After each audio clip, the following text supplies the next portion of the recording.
In the beginning, there was chaos, the primordial void from which all life sprang.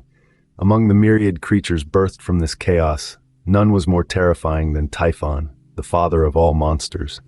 A creature of such immense power and malevolence, it was said that his powers rivaled that of Zeus himself.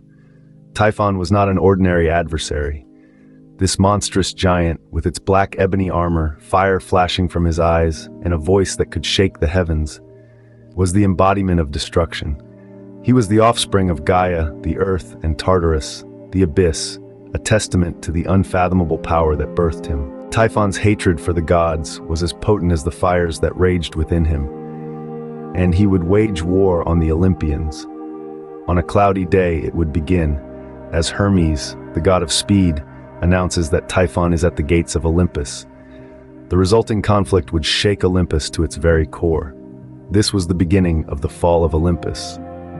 The battle was fierce as Typhon stood at the city gates and faced down the army of Olympus. The Olympians are ready to defend their city with their lives. Ares and Athena raced ahead into glorious battle against the Titan. As the struggle raged on, Zeus, the king of the gods, made a daring move. He descended from the heavens, brandishing his mighty thunderbolt, and struck Typhon. The sheer force of his attack shattered Mount Olympus into a pile of fire and ash. The fall of Olympus was not just a battle. It was a defining moment in Greek mythology that showcased the gods' might and failure in the face of power and terror. Ares and Athena rallied the Olympians at the gates and unleashed an attack so fierce it leveled what remained of the city.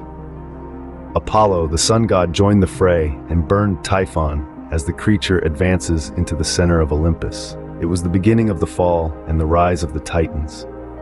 As the battle raged on, Hercules enters the fray, the strongest in might. However, he was quickly swept aside by Typhon. Typhon's monstrous wrath swept aside the combined attacks of Aphrodite and Hades as the gods desperately struggle for survival. Both barely escaped with their lives. Typhon's power was such that Poseidon chose to remain under the sea and not join his fellow gods in Olympus. In the end, Typhon placed chains on Zeus and each god kneeled, one by one. Each god that survived the fall of Olympus kneeled to Typhon, the Titan born of Gaia and Tartarus, and who now sits on the throne of the gods. However, the tale is not finished. Stay tuned for part 2.